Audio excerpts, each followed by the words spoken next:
Testing, testing, 1, 2.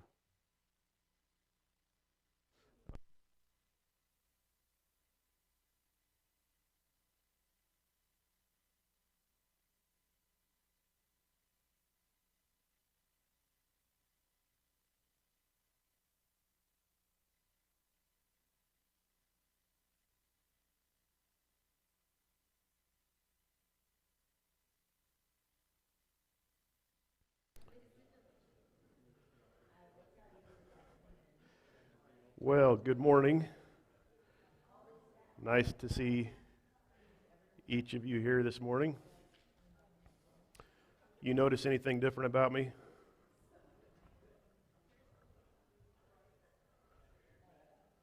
I got my long sleeves on. Yeah, it was 34 degrees out this morning. That works, right? Got a jacket on. Sweet. So, I think fall is officially here, which is a beautiful thing.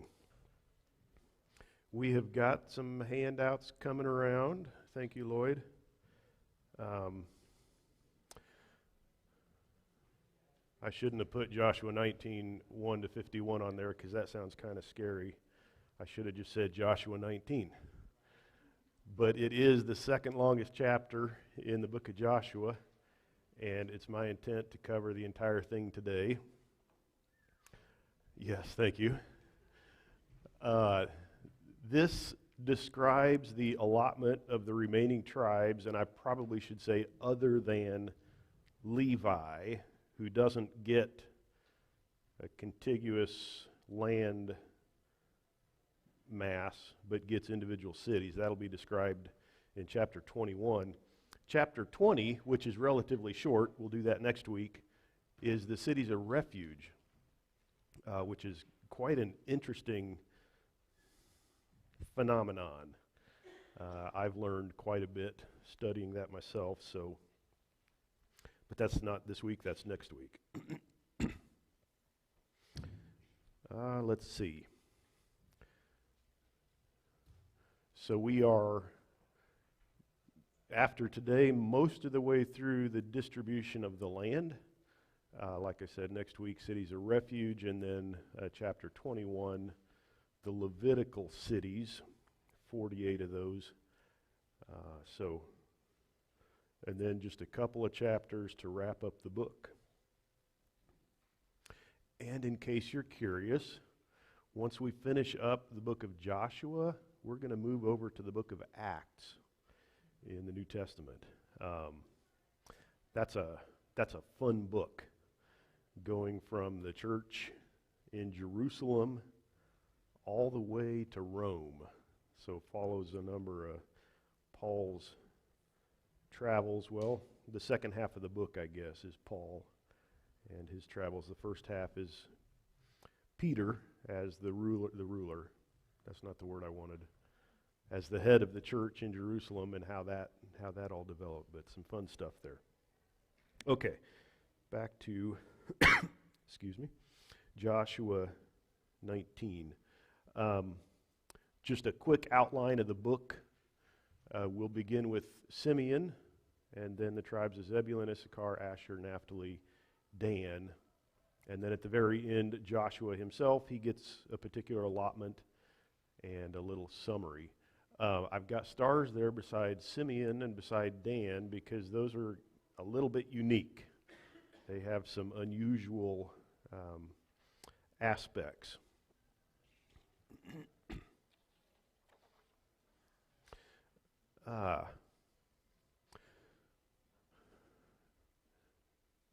This chapter is pretty formulaic, and this is on the back of your handout, by the way, if you want to fill anything in.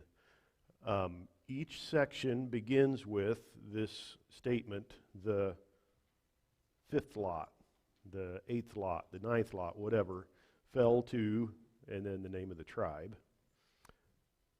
Then there's a description which usually lists cities, and on occasion will give borders. And then each one ends with, this was the inheritance of the tribe of, fill in the blank. So each of these little sections has a lot of repetitive verbiage in it, and of course it's the actual cities or borders that are unique for that tribe. So what I'm going to show you on the screen here is a little bit repetitive too. I'm going to show you a map. I'll just go ahead and stick our first one up there that sort of highlights the area where this tribe received territory. And then I'm going to show you a few photographs of areas or cities within that tribal area, just to give you a feel for the kind of land that they got. So I'll move through those fairly quickly, but that's my method here.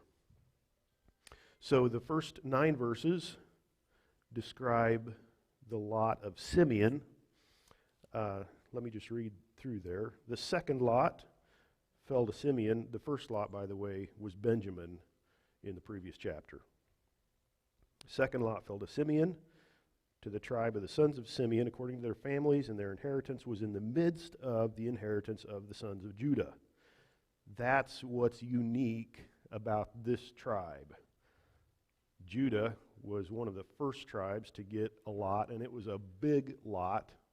Simeon, apparently that was too much land for Judah, so Simeon gets assigned territory within the tribe of Judah.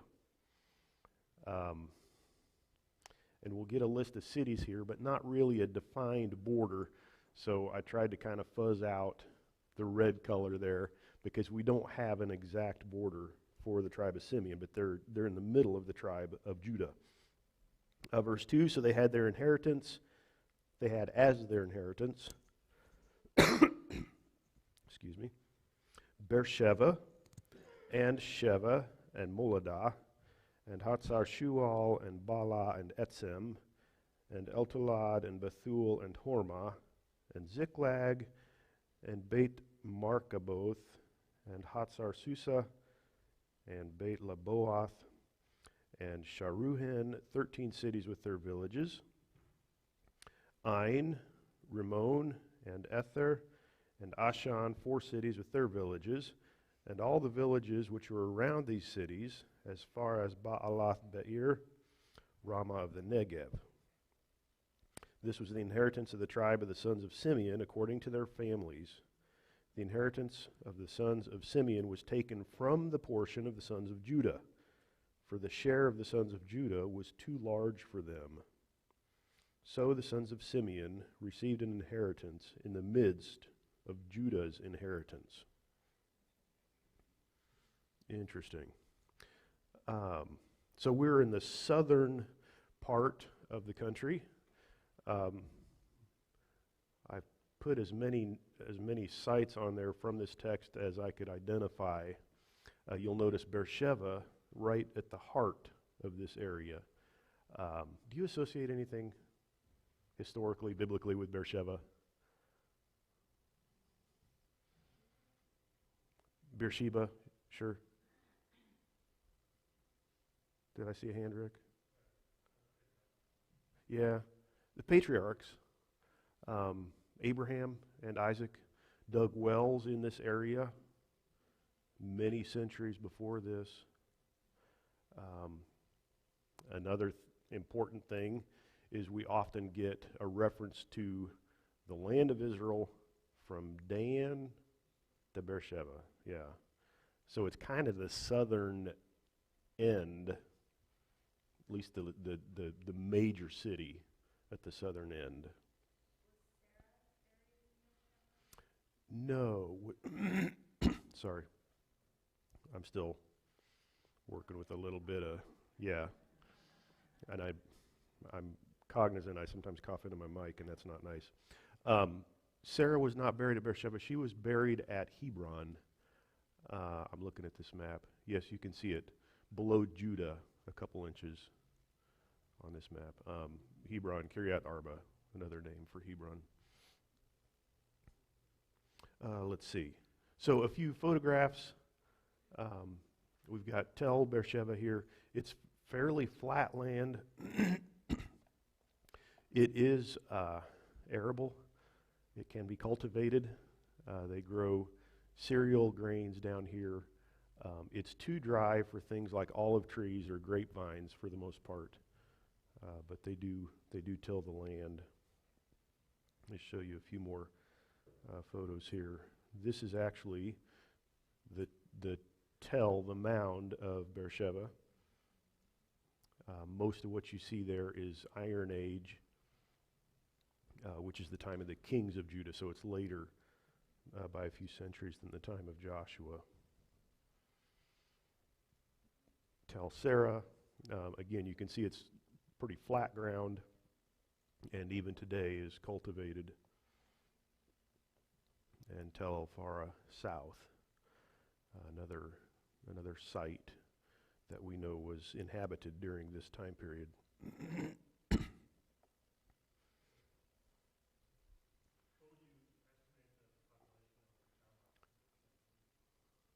The population of a town like Beersheba,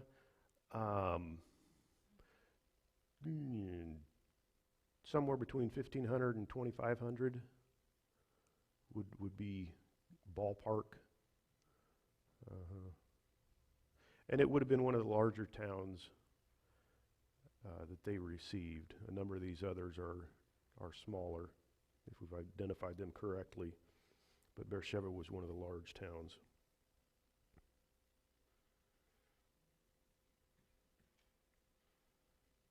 I think I'm going to move on here to verse 10. Territory of Zebulun. Third lot came up for the sons of Zebulun according to their families, and the territory of their inheritance was as far as Sarid. Then their border went up to the west and to Maralah. It then touched Dabasheth and reached to the brook that is before Yokneam. Then it turned from Sarid to the east toward the sunrise, as far as the border of Kisloth Tabor, and it proceeded to Dabereth and went up to Yaphia. From there it continued eastward toward the sunrise to Gath-Hefer, to Ethkazin, and it proceeded to Rimmon, which stretches to Neah. And the border circled around it on the north to Hanathon, and it ended at the valley of Iftahel. Included were Katah and Nahalal and Shimron and Adalah and Bethlehem, 12 cities with their villages. This was the inheritance of the sons of Zebulun according to their families, these cities with their villages. This is in southern Galilee. There are a number of these towns named here that we just don't know where they were, but there are a fair number. There are enough of them that we can actually identify the approximate border, and you can see those on that map.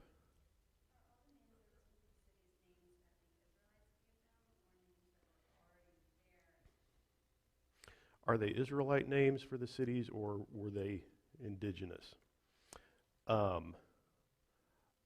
It seems that they were indigenous. That's almost all of the evidence would point that way.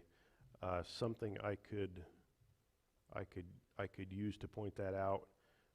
We've got a number of even older records of Egyptian campaigns up through this area, and they name a lot of the same towns, even centuries earlier with the same name. Where these names came from?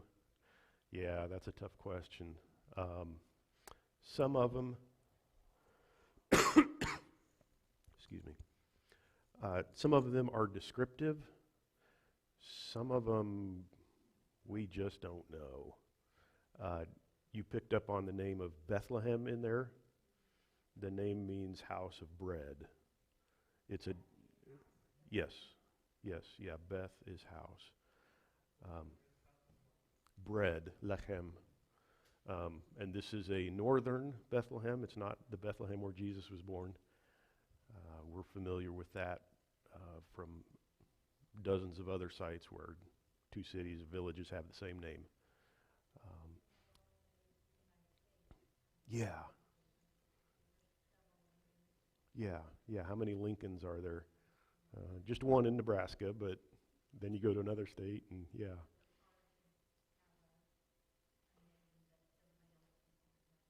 Yeah.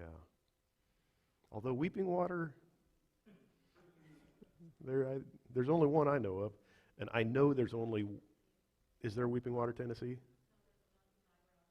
Monkey's Eyebrow, Tennessee?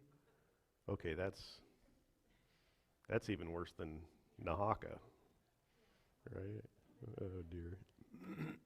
It's unique. Dear me. Zebulun's territory here is the smallest of all the tribes, about 108 square miles. It's not on this map because it's late. Well, actually it is. Can you see the little black N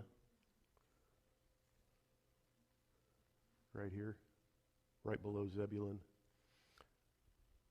Anybody know what city that is? It's a New Testament city. It's Nazareth. Yes. Well done. You get a star. Yeah, it's probably the best known city in the tribal territory of Bethlehem because of the New Testament. Of course, that's centuries after this. And it doesn't get named, probably not large enough of a village to be named. There was a spring there, so there probably was a small settlement there. We don't know what its name would have been, though. Okay. Verse 17. Joshua 19, verse 17. The fourth lot fell to Issachar. Sorry, I didn't show you any pictures, did I? So the Jezreel Valley, my goodness, it used to be swampy, very well watered. The Jews drained a lot of this swampy area in between the late 1800s and early 1900s. And today it's just absolutely fertile ground. And it would have had a lot of that back in the day too. This is Kisloth Tabor and Nazareth up in the hills in the background to the north. And a couple other sites right out on the plain there. You can tell it's very fertile today. But back in that time, a lot of it was too wet to till. Okay. I was at 17 with Issachar. Issachar right next to Zebulun. The fourth lot fell to Issachar in verse 17. To the sons of Issachar according to their families, and their territory was Jezreel. That's a very well-known site, and included Chesulloth and Shunem, another name you would recognize, and Hapharaim, probably one you wouldn't because I don't, and Shion and Anaharath and Ravith and Kishion and Evez and Remeth and En-Ganim and En-Hadah and Beth Pazez. And the border reached to Tabor. That's a mountain, actually. And Shahazuma and Beit Shemesh, which is different than the Beit Shemesh in the south. And their border ended at the Jordan, 16 cities with their villages. This was the inheritance of the tribe of the sons of Issachar according to their families, the cities with their villages. Jezreel, you can see on this map, a famous place where Jezebel passed away. Ahab had built a fortress there, and Jezebel was literally thrown into the dogs there at Jezreel. Shunem, you familiar with the Shunammite woman that Elijah visited? She lived right there, Megiddo, off to the west, which wasn't actually named here, I don't believe. So, if I could show you a few of these, we'll start with Jezreel. Mound right there at the foot of Mount Gilboa. You see Ein Herod marked there, the spring of Herod. That's where Gideon and his men met and had their little test. Everybody take a drink. Do you lift it to your mouth or do you put your face down in the water? That was right there at Ein Harod. Another little biblical connection. This is still Jezreel. They've done some excavation there, discovered parts of Ahab's fortified palace. Tel Kassun, or ancient Kishion, not a lot to see there. Mount Tabor was mentioned. Deborah and Barak met here before the big battle with whoever they fought there in Judges 4 and 5. Sisera, the people of Hatzor and other Canaanites. It's a kind of a cool geographical thing, just a huge mountain, and that's where Deborah and Barak got together before the battle.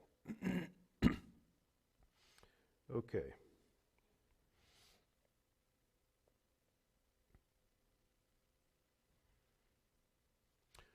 A lot of traffic through this region as well. You can see some of the roads there. And it's great territory if you can hold it. It would have been a really, really nice lot to receive as a tribe. Okay, moving on, verse 24, we have Asher. The fifth lot fell to the tribe of the sons of Asher, according to their families. Their territory was Helkath and Hali and Beten and Aksaph and Alamelech and Amad and Mishal, and it reached to Carmel on the west.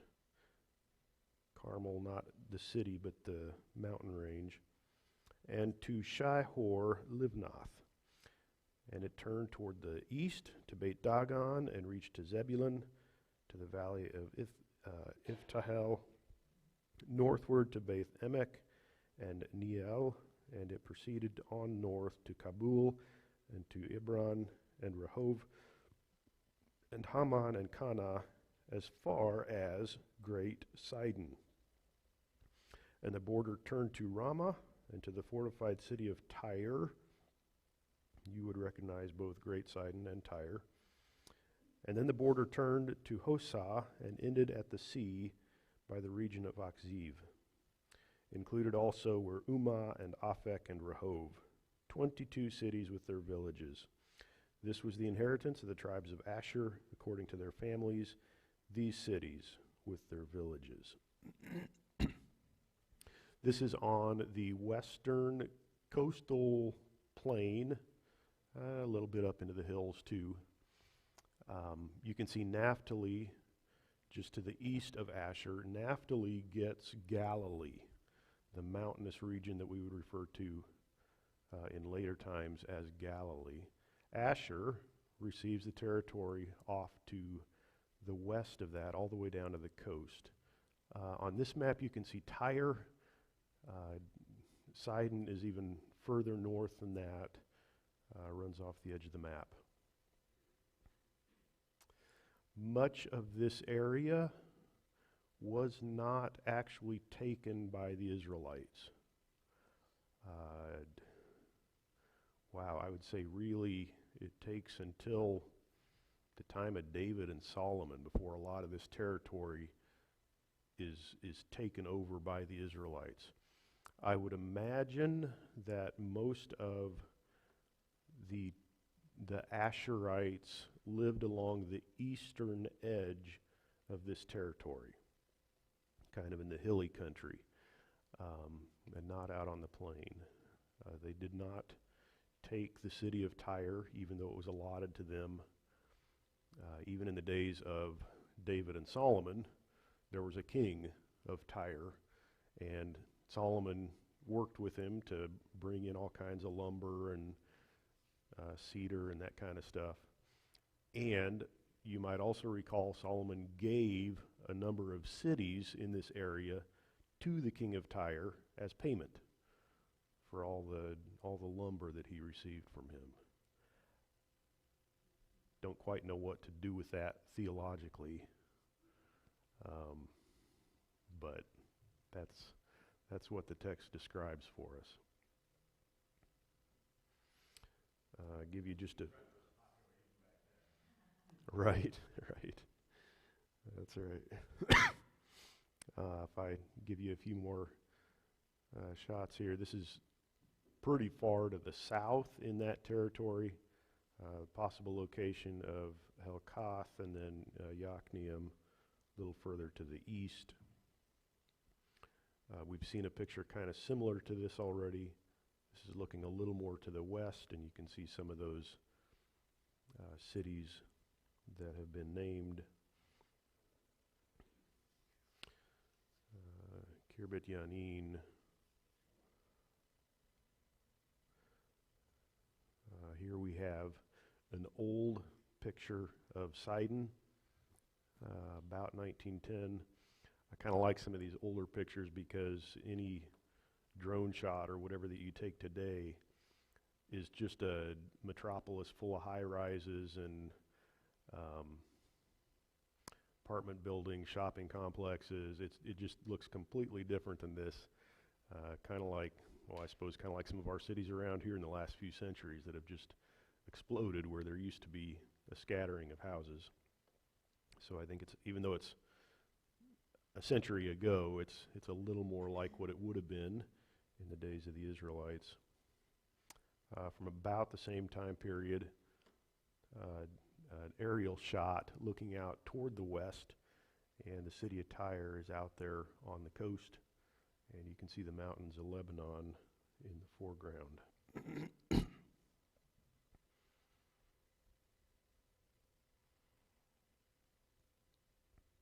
I think I'm happy with that. Naphtali. Joshua 19, verse 32. The sixth lot fell to the sons of Naphtali, according to their families. Their border was from Heleph, from the oak in Zaananim, and Adami Nekeb, and Yabneel, as far as Lakum, and it ended at the Jordan. Then the border turned westward to Tabor, and proceeded from there to Hukok, which, by the way, has been recently excavated, as I understand it, currently being excavated. It reached to Zebulun on the south and touched Asher on the west. Asher, of course, being the tribe of Asher. And to Judah at the Jordan toward the east.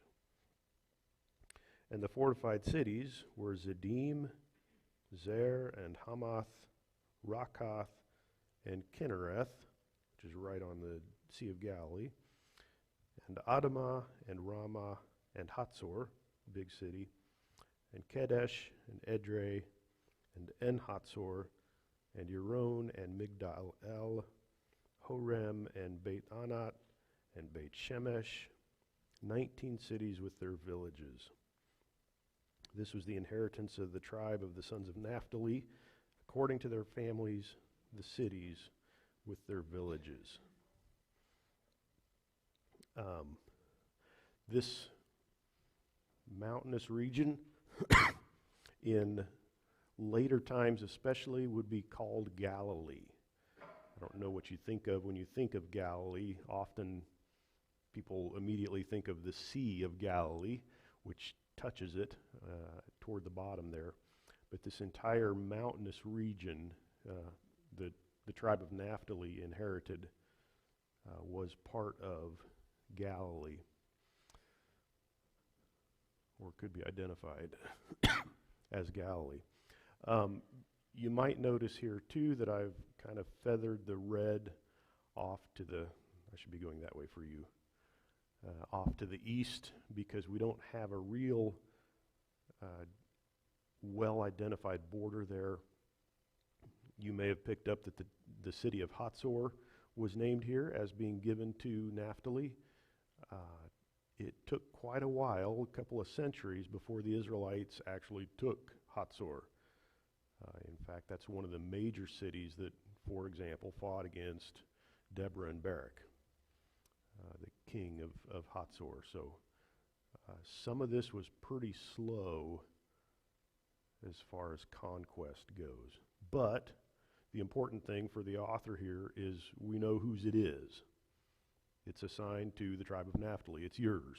You guys, when you're ready, go take it. It's been assigned to you by God.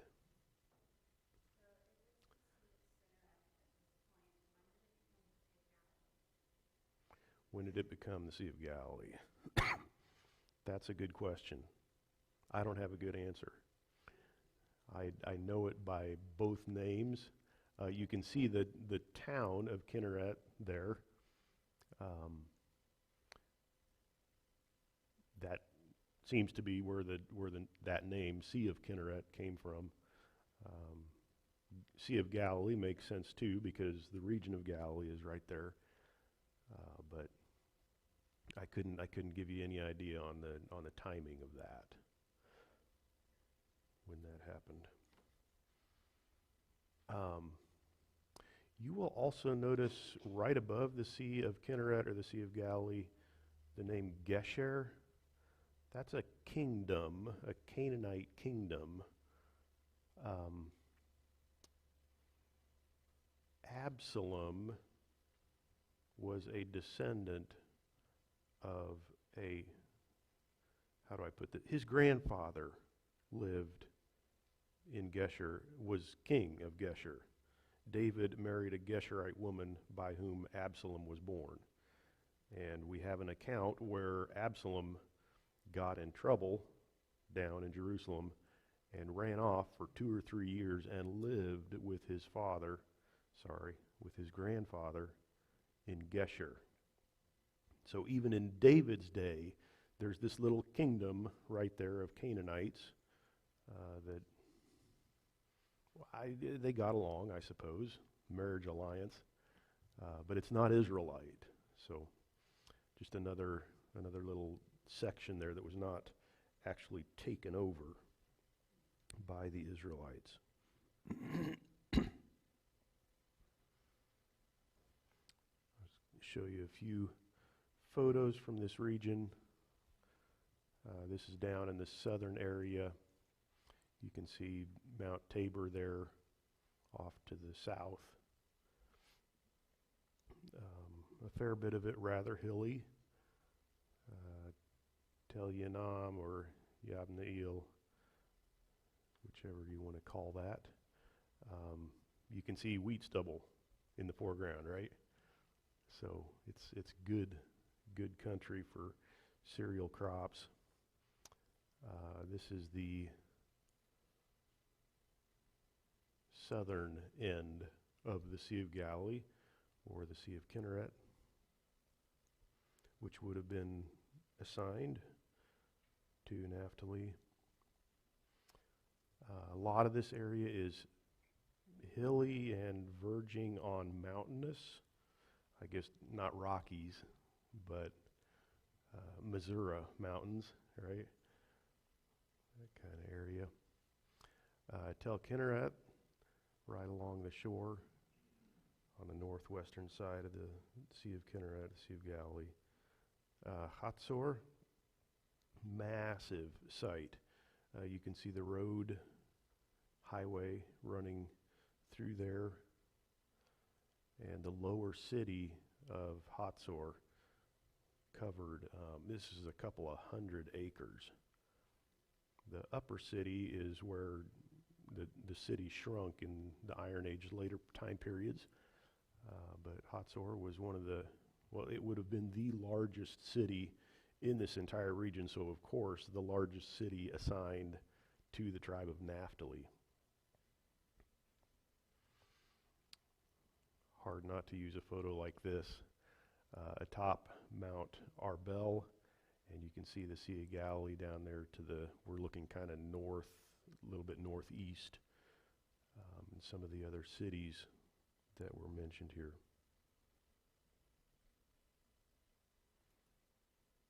Okay, moving on. I don't see any hands. The tribe of Dan. This is our last one. Verse 40, Joshua 19 and verse 40.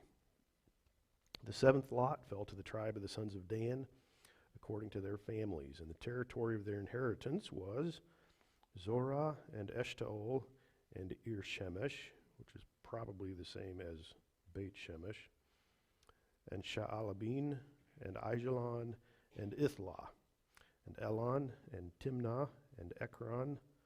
You might recognize Timnah and Ekron as Philistine cities. Timnah was where Samson went down and found his first true love. Verse 44, Eltekeh and Gibbethon and Baalath and Yehud and Bnei Barak and Gath-Rimmon. Verse 46, Mayarkon and Rakon and the territory over against Joppa. And the territory of the sons of Dan proceeded beyond them. For the sons of Dan went up and fought with Leshem and captured it. This is one of the unique things about the tribe of Dan. Then they struck it with the edge of the sword and possessed it and settled in it. And they called Leshem Dan, after the name of Dan, their father. This was the inheritance of the tribe of the sons of Dan, according to their families, these cities with their villages. So the way I've highlighted the territory of Dan here, you can see some red to the east and then black to the west. That black area they gave up on. At some point they just decided, we can't take it, it's not worth the fight. And so the hill country there on the eastern edge they kept right beside Benjamin, but the majority of their land they never took, which is kind of sad. And then we read here in verse 47 that the territory of the sons of Dan proceeded beyond them. This is a reference to, in the book of Judges, when the Danites migrated. Not all of them, but a bunch of them. In the book of Judges, the city is referred to as Laish. Here it's referred to as Leshem. It's the same place. Far, far to the north. Let me just throw a different map up here for you. And there you can see the city of Dan, clear up north of the Sea of Galilee. So they had a territory down in the south that they conquered, lived in. Like I said, Samson, late in the Judges period, was from there. But they also went north and took over the area of Dan and probably some cities and villages around that as well. If you want to go read about that, it's in Judges 18. So,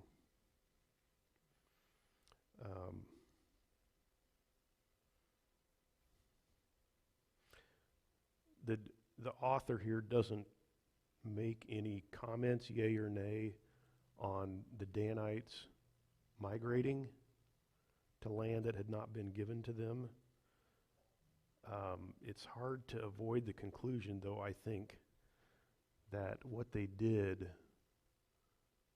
was not good. God gave them a territory, and as you know, whenever the Israelites were faithful and relied on God, nobody could stand before them. So why didn't the Danites go ahead and take the land that had been given to them? Instead, a bunch of them, hundreds of them, traveled clear up to the north and took over this peaceful city by surprise, slaughtered everybody, and lived there. It's a beautiful sight. One of the headwaters of the Jordan River. Gorgeous country up there. but it's not the land that God had assigned to them. And I think that's significant, even though the author here doesn't comment on it.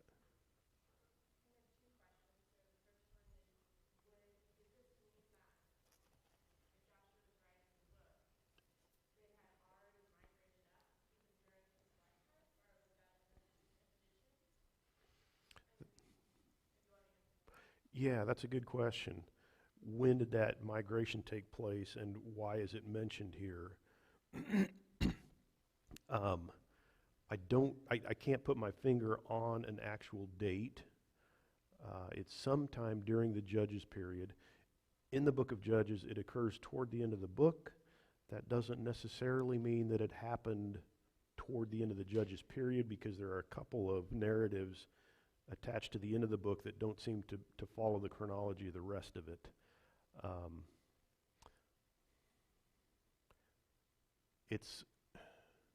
I would be really surprised if this happened as early as when Joshua was still alive. In part, I don't think they would have had the nerve to do it while Joshua was still living. They'd been assigned the property. Go live in it, guys. That then begs the question, if Joshua wrote this, or most of it, how did this get in there? The book does record the death of Joshua as well, so we know at least parts of it were written by somebody else. That's probably as close of an answer as I can get for you there. So.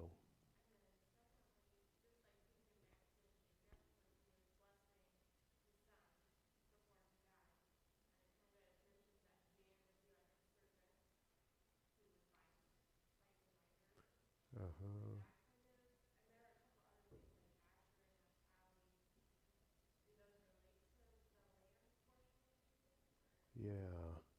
Yeah, that's a good question.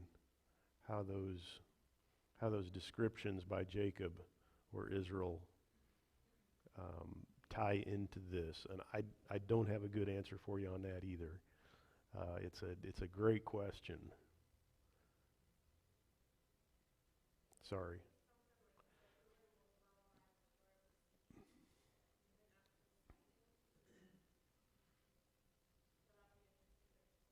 Yeah, yeah. I would say pretty clearly, this is land apportionment by God. Joshua, the high priest, the elders are there before the tabernacle, and they're casting lots for this, which presumably then tells you it's God's decision who gets what land. So, oh dear. Well, we are about done.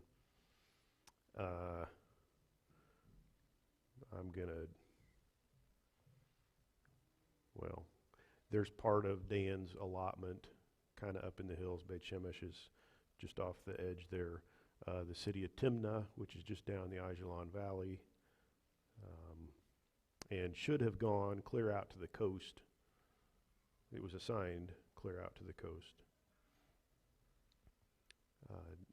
They eventually, though, moved up to the north, or a lot of them did, to Tel Dan, which is this area here.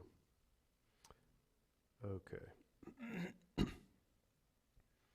We finish up here, verse 49, when they finished apportioning the land for inheritance by its borders, the sons of Israel gave an inheritance in their midst to Joshua, the son of Nun. In accordance with the command of the Lord, they gave him the city for which he asked, Timnath-Serah, in the hill country of Ephraim. So he built the city and settled in it. These are the inheritances which Eleazar the priest and Joshua the son of Nun and the heads of the households of the tribes of the sons of Israel distributed by lot in Shiloh before the Lord at the doorway of the tent of meeting. So they finished dividing the land.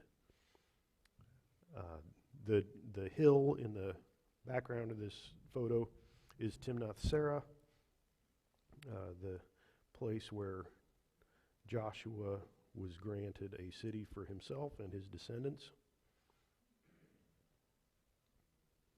right in the heart of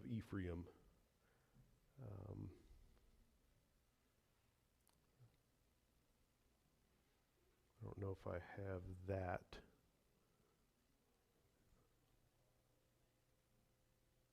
Yes, I do.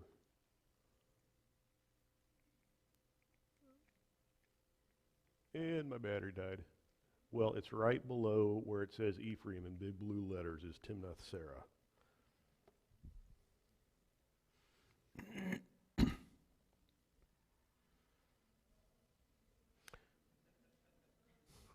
Right? With the exception, of course, of the Levitical cities, which we will hit. But yeah, we've been waiting a while for this signal. So just a couple of points to ponder here. This chapter wraps up the tribal allotment, demonstrating that God kept his promise to give the land to the descendants of Abraham. And a second point that I think is important to keep in mind is that the territory was allotted to these tribes, but much of it remained to be taken. This book tells us that. The book of Judges tells us that a number of times. Do with that what you will. The kids are getting excited, so I got to quit. I should have wrapped this up 5 minutes ago. Let me close with a word of prayer.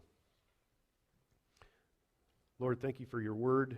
There's a lot of place names and things in here that we don't recognize or know very well, but we do understand that you were faithful in granting to each tribe what you had promised.